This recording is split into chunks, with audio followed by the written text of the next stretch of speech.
This is episode 1 of the Guardroom Podcast with Ben Boyle and Jordan Regalado. Good evening, Jordan. Hey. Today's guest is a good friend of mine. He was my fire team leader as a fish and went on to serve as the 2nd Regiment Sergeant Major and then the 2022-2023 Corps Chief of Staff.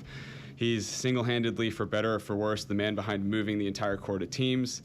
Now, in his off time, serves as the president of Farmers Fight Night, a boxing charity event. Chase Johnson, welcome to the show. Howdy, y'all. My idea for the book extra was we're going to pull out your old fire team meeting messages. I don't know if you want to do that. Yo, we're going to start reading those off and see how that would Do you even Stay have in the those? block. Oh my god. Puke and get back in the block. I don't have any of those messages. They're just gone from my... That's okay. They're in our head. They're They ingrained. exist. They're ingrained in our head. Let me see if I can. Fire team. Mr. Johnson's fire team fiesta. Oh, goodness. I can tell your character by the way you run. I could. Golf course right at the stoplight. I know exactly where it happened. I remember it 100%. One of my personal favorites was, I don't remember if this was during quarantine or not, but when you went, it was like me and King kept giving in like motivational quotes, and at one point you were like, stop it with the bullcrap made up fairy tale quotes. I want you to start quoting military officers to me. Honestly, y'all tell me all these different things of stuff that I've said. I don't remember half of it. It was a lot. It's all in the moment. It just kind of happens. It literally does, and I think that's part of the beauty of being a pisshead in the Corps. Is you're living in the moment, doing what you're told to do, and then telling other people to do those things. Yeah. And if your command team does it right, you get none of the consequences. Exactly. You're like, oh, I get to do all the fucking around and none of the finding out. Absolutely. Hell yeah, that was the best part of fish year. You need to stop mentoring and advising your daughter, because I have been trying to get her to go tornado your house with me for this entire semester, and every time I ask her if she wants to go tornado your house, she's like, no, I'm meeting with Chase tomorrow to talk about stuff. See, but I don't think either of you know where I live. That's false. Yeah, I do. I went went over to your place for game day. I've been your You made that mistake. That's fair. I know the room, so I don't mess up with your freshman See, but room. I have a good exactly relationship with where you Callie. live. We had a productive relationship when she got picked for chief of staff. See, we just got introduced trial by fire, and you had to take the shit. Yeah. Oh yeah, there was a lot of fire. Wasn't there? There was also ice, and that's when you slipped and you fell down your ass. I was going though. Oh my gosh, that morning. Dysfunctional friendship, if you will. Always. Yeah. Never in a million years did I think as a fish that I would be friends after fish year. And it definitely took you going off to staff and just not being there for a while for me to be like, okay, maybe I'm cool with this guy. I had the same reaction, and we've talked about this, Ben, in the past, is the core leadership development model, whatever you want to call it. In reality, in the Corps, you have 7 years of people that you interact with. And as a freshman, you have the 3 years of upperclassmen, and then the 3 years that you go up in the ranks, per se, you have 3 new classes behind you. And as a result of that, the people as a freshman that you never thought you would ever want to spend time with somehow, in some way, become some of your best friends. Yep. Especially the seniors and junior classes, because they were freshmen pissheads to each other. I mean, that relationship just develops in so many ways, both good and bad, depending on what your situation is. But I'm glad that ours flourished in a number of ways. And then there's Jordan in the background over here. Yeah, he's just existing. He just tags along, but no, he's a good kid. He's just happy to be here. I am just happy. I don't know if this is, I'd be very interested to see if this is unique to my experience or if this is kind of something that just happens. But as I've gotten older in the Corps, I've gotten closer to the class of 21 as well. Yeah. Because with the different, units that I've been in or command decisions that have gone through, I've had a bunch of class of 21 guys reach out and just be like, hey man, heard XYZ thing is happening in the Corps. What's going on? And I just it's a lot of talking with Rhodes is the major one, but also randomly ran into Paul Lochner and Matt Soderbeer in O'Bannon's just out of the blue. Yeah, you were talking about that. Yeah. And and then I've just been like chatting up with them over text for the couple of weeks now. So it's been interesting. Like the one-to-one class year is definitely growing, and it's the same thing with like us in 25, and I'm sure 25 and 26. But it's also like as I've gotten older, I've gotten closer to the class years that are just like straight up gone. Yeah, I mean it's really crazy how that works out. I think it depends on the class year, especially outside of that freshman pisshead relationship like we talked about. But for 21 in Squadron 4, Class 21 was just a different caliber of human being. Yeah. They were great people. I mean, Class of 20, there were a number of great guys in that class, and gals for that matter. I think they had it rough in Squadron 4. They came out of a hazing investigation for my freshman year, so the class was discouraged, thrown across the quad, a lot of, animosity towards the Corps, generally speaking, in that class. But I think that the people that really cared stood up where they could. Same thing in Class of 22. I mean, in a number of places, there were people that genuinely wanted to just invest everything they had. There were others that had other priorities in life, and there's nothing bad against that per se. But it was present, like their presence in the outfit was definitely noticed or not noticed for that matter. But I know, like I for one felt like there was a huge like bond in the outfit without there having to be any.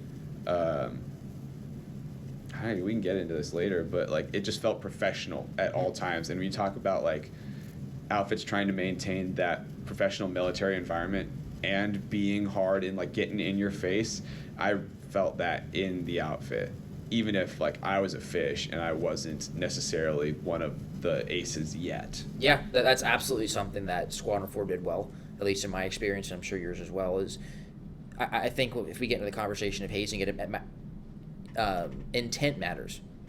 So with everything we did, I mean, you mentioned it in our conversations previously, Squadron 4 in many ways was a outfit that acted as a special unit. Yeah. And kind of followed suit with like, it wasn't a mindset of we're going to do whatever we want, but like I said earlier, we're going to do hard shit just because it's hard, and everybody's on board with that. And it was never something to where it's like, suck it up, that log is heavy as all hell, you're going to carry it anyways. If somebody was actually hurt or they were actually struggling, we found alternative ways to do PT. Like, we're still going to do hard things. Like, if you were having trouble doing sit-ups, okay, great, we're going to do some bear crawls, around everybody while they're doing more sit-ups. Yep. So, doing hard stuff just because it's hard doesn't mean that you have to suffer and, like, actually get hurt as a result of it. Yeah. The intent was always, we're going to do hard stuff because it's hard. So, yeah. I think that was a huge piece that enabled us to do as much as we did in the high-stress environments that we developed as a result of it. I totally agree. I think along the lines of like the special unit comment, as much as we joke about it all the time, I think to our detriment, it was also one of the things that killed the outfit, because we didn't recruit in the wings. Mm-hmm. I know there was a huge recruiting was not hard in the regiments, but moving over to the wings, it was like, did not adapt well. But I think the larger portion of it was, we're going to do what we're going to do, and you can either like stick around and be one of us, or you can leave. Yeah. And to some extent, like, you can look at the people it produced, and it produced some really great people, but also like we just did not care about attrition. And I think ultimately, like, our mentality of like, we're just going to do whatever led to the low numbers, which was one of the contributing factors to the outfit not coming back. So I've been reading through the chain of command billet letters. Oh, so yeah. that's the letters that are given to the next rising CO from the previous CO, to kind of like their advice, their letter send off. And Rhodes put in the last paragraph, not everyone has what it takes to be part of our family. Yeah. In the last paragraph. And I don't think it's an arrogant thing, as you're saying. It's more of a, hey, you're going to push out and put in that work that you want to put in, and we're going to accept you and push you. Mm-hmm. But if we're seeing that you're not going to put in the same work, we're going to try and cheat by. Yeah. It's not that we're going to just like kick you out, but you're going to find your way out. No, I mean the outfit absolutely operated that way. I mean, it wasn't. I don't think it was so much a matter of we didn't care about people leaving. We cared about the people that cared about staying. Right. Yeah. I think that's a very specific distinction. Yeah. Because we've had. I mean, my buddy class, your buddy class. There are people that couldn't do a push-up to save their life. I mean, Jordan, you were running a 10-minute mile your freshman year, and then you got down to a 6-something mile at the end of your sophomore year. right? So we cared about the people that cared about staying. That's a huge thing about our outfit that I think a lot of people probably missed. Because, yeah, we had probably one of the highest, if not second highest, next H1, attrition numbers, right? And that's not something we're necessarily proud of. It's just a reality of life when we're building out an environment that does hard shit because it's hard. And it's not what everybody wants to do. And when we're not doing a good job talking about that message when we're recruiting, people don't realize that until they show up. And then it's a massive smack in the face, let alone the Corps itself is a smack in the face. Welcome to the life of a pseudo-military organization that you may or not be commissioning, but you're going to be in it anyways, right? Some people are already afraid of that, and then they get here, and then they see what Squadron 4 does, and they're like, what the hell? This is what you told me on my tour. Do you think that was the rallying point of the outfit was going out to do hard things to make ourselves better? Because I feel like there's, I don't know, a lot of the outfits that are successful. I have a hard time saying best outfit on the quad because every outfit has its things that it struggles with. But some of the more successful outfits, they seem to really have this something characteristic, memorial, just trait that they, attitude that they rally around of like, you're in the outfit, this is what it means to be a gator, this is what it means to be a jock, this is what it means to be a killer, I think I just pulled this up, but in the outfit in Squadron 4, our vision, which I think is really what it boils down to. Yes, the easy way is to say, like, we do hard shit because it's hard, but the more pronounced way, and I think really adds into this, it says, in Squadron 4, cadets will be tested to their moral, intellectual, and physical limits day in and day out within a family environment where a deep bond exists between all aces. I think that statement right there sums up the next sentence. We are men and women of conviction, and our conviction and silent professionalism will command respect across the quad in everything we do. Those two sentences alone specify what we when to do as an outfit. Yeah. And although it, again, silent professionalism was something that was emphasized to at least my class during FOW by class 21. Ours. Right. That was something that we stood by. Yeah. So turning the focus outward a little bit. Mm-hmm. So obviously we could sit here and reminisce about the outfit all day long. It will not be that hard. No. But the whole reason I wanted to do that was to just try and provide some insight for other outfits, that whether that be COs, first sergeants, platoon leaders, even just down to like your regular old white belts. I had a really good question. So what do you think, based off of just some of the things you've seen from 4's outfit culture, good or bad, and then through your experience as chief of staff, for those guys that maybe don't necessarily have the best vision lined out, or it's like, hey, this is just the cookie cutter, like copy paste from every year. This is our vision that sounds like everybody else's vision. What can some of those, those white belts who really have some give a shit do to really promote a healthy outfit vision and developing that type of culture? Yeah. Callie and I we had lunch the other day and we were actually talking about it. I think the biggest thing that I at least realized coming out of the Corps is that at the end of the day, as much as we care about our outfits and the Corps and everything in itself, every year the Corps has this problem where it cycles every single leadership position that it has in place. And some days it adds positions and some days it takes them away. Yeah. So every year, regardless of whether we like it or not, there is a new leadership in place. And those leaders have different composures, characters, and otherwise that enable them to lead well or fall on their face and lead terribly. So when it comes down to what matters, yes, outfits have a culture, and that is something that defines us as a senior military college. It's what makes us unique aside from every other senior military college. But at the end of the day, when a new commander comes in place and they may have a new idea that hasn't been tested in their outfit, but they've seen it succeed elsewhere, I think they have every right to try that. And I think it's a great opportunity to push outfit cultures forward.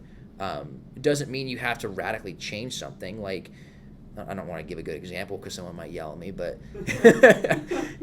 I won't assume any other outfits culture, basically is what I'm saying, right? But every year there's something new. I had another aspect to that I wanted to talk about, but I can't remember what it was. Every year there's some new opportunity for somebody to take charge and lead an outfit in another direction. Yeah. So to tag on to that, not to say we didn't have any bag white belts, but they were very few and far between. Mm-hmm. And that is something that I've seen increasingly rare across the quad. So how would you, based off of some of your experiences, work with a rising white belt class to say, hey, this is our new vision for the year. We're trying to, we're really like, we all want to improve the outfit. We all want to be the best outfit on the quad. Yeah. And this is something we're going to try, something we're going to push behind. How do you rally the rest of the white belt class around, especially when you're dealing with those guys that's like, this is new. I don't really feel like dealing with this. I don't want to do this in my white belt years, How do you fight white belt apathy with outfit culture? That's a hard thing to answer, right? Because, and this also prompted what I actually wanted to add is, again, the core, as you progress through it, you have 7 years of people you interact with, but only 4 years of that at a time. So when you're a freshman, you're going to have a completely new set of people you work with as a senior.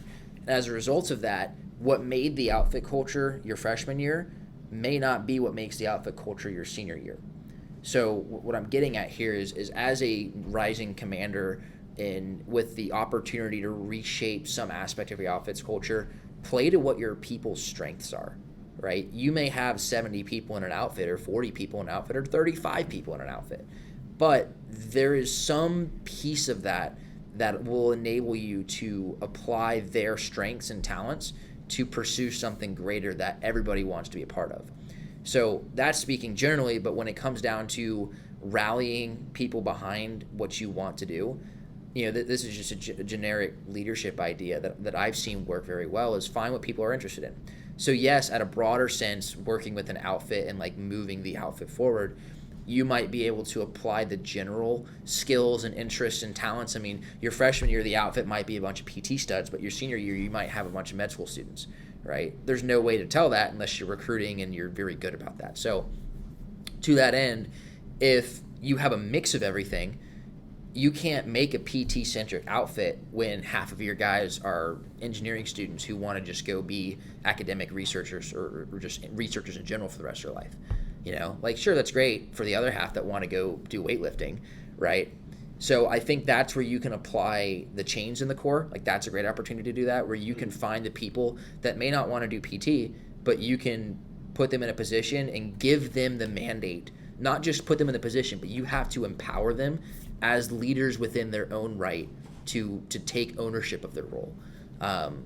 I tried to do that as best as I could as chief of staff. The first thing I told my guys and my gals is I said, look, I picked you for your role for a reason. You're not here by chance.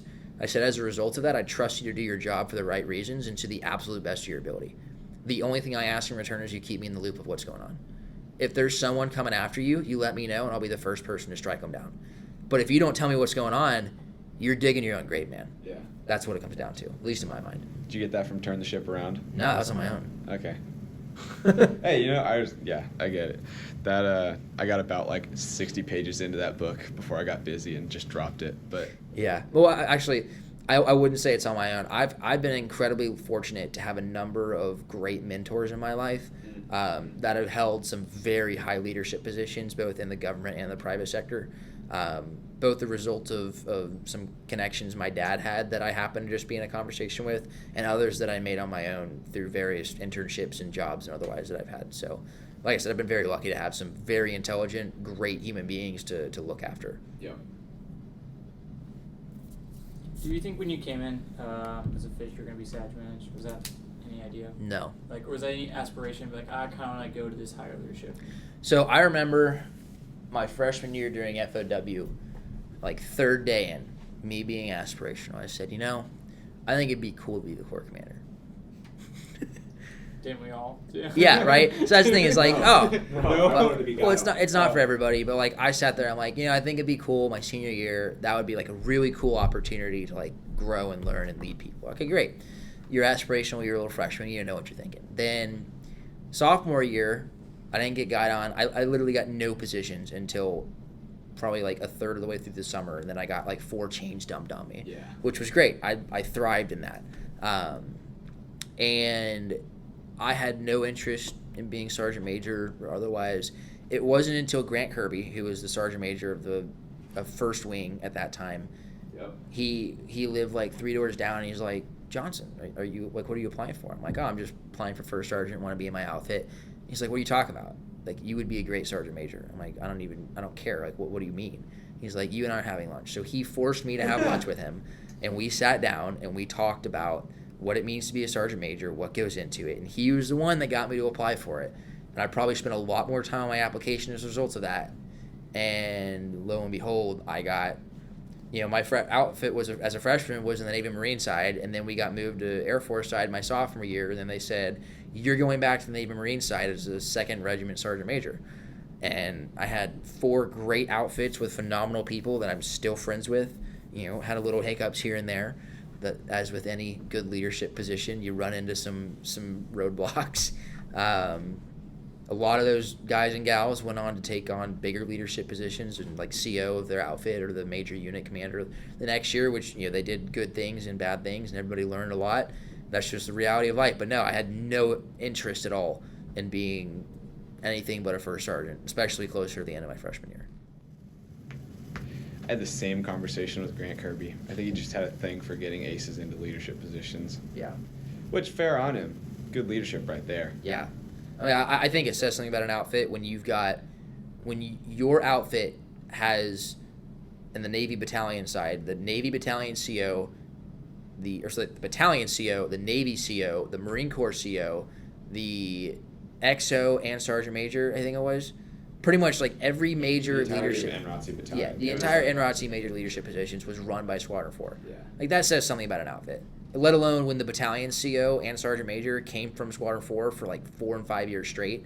That also says something about the outfit. Yeah. Like it or hate it, that's just the reality of the type of people that came out of there. It's not to say that other people aren't as great caliber from other places. They may not have applied for leadership. Every situation is different, right? But fact remains, phenomenal human beings came out of Squadron 4. I think another thing, I'd be interested to hear your thoughts on this, but this point here, we strive to create a sense of family while perpetuating personal development, competitiveness, sound professionalism, and selfless service to our community and country. Yeah.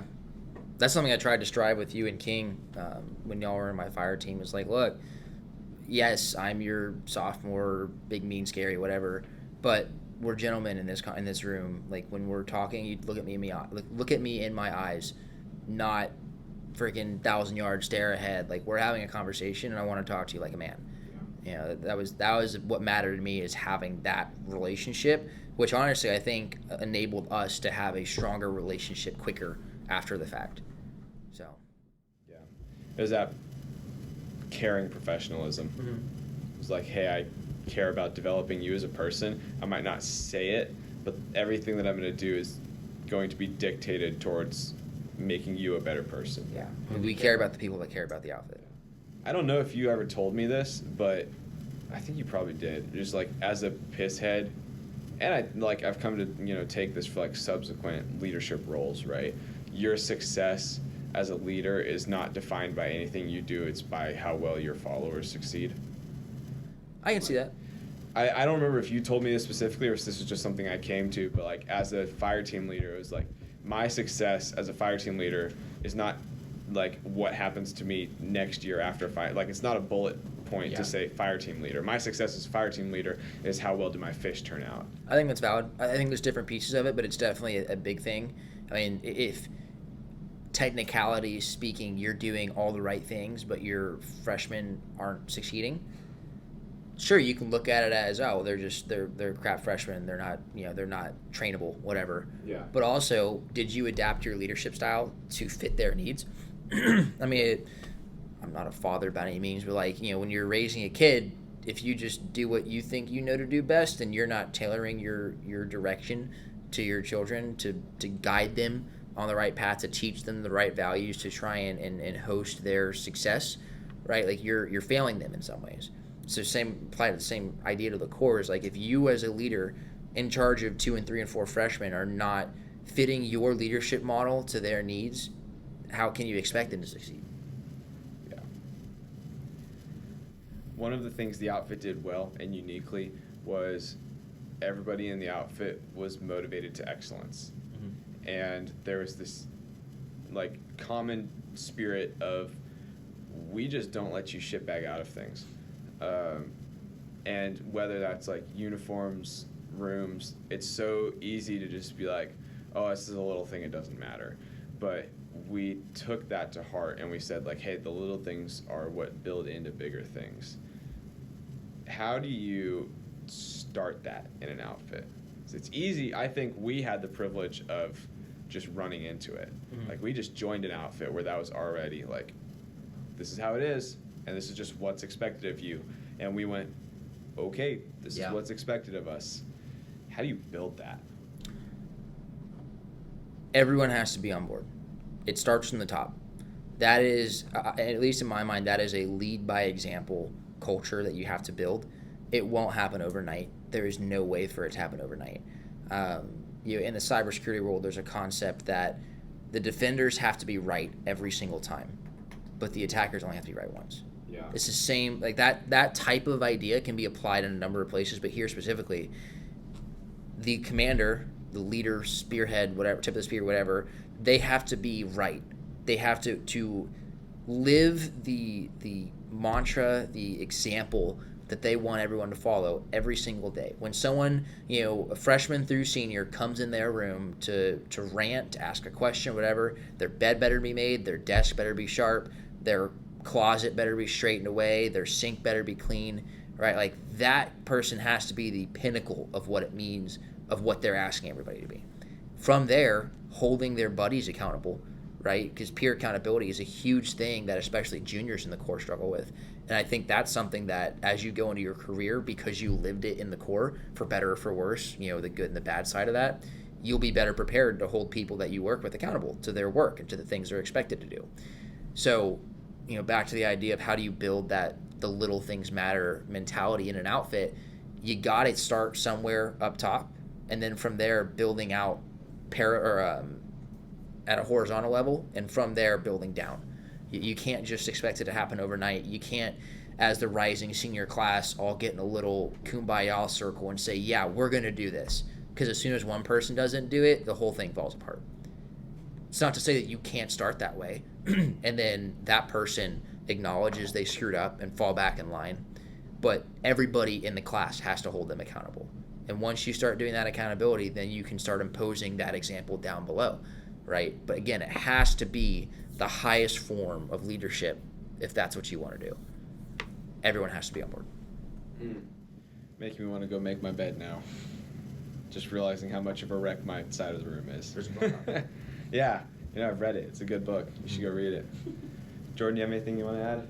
I know in our experience in our new outfits,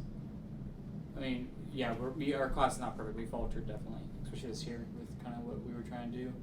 But I felt also that vertical portion was the hardest, in my opinion. The horizontal, 8 people, I can go walk into Ben's room and Ben, go make your bed, or as a buddy, I should just go make it for him if he's gonna be that big of a shitbag. Yeah. Which he's not. But that vertical is what we face a lot of challenges, whether it was vertical up or vertical down.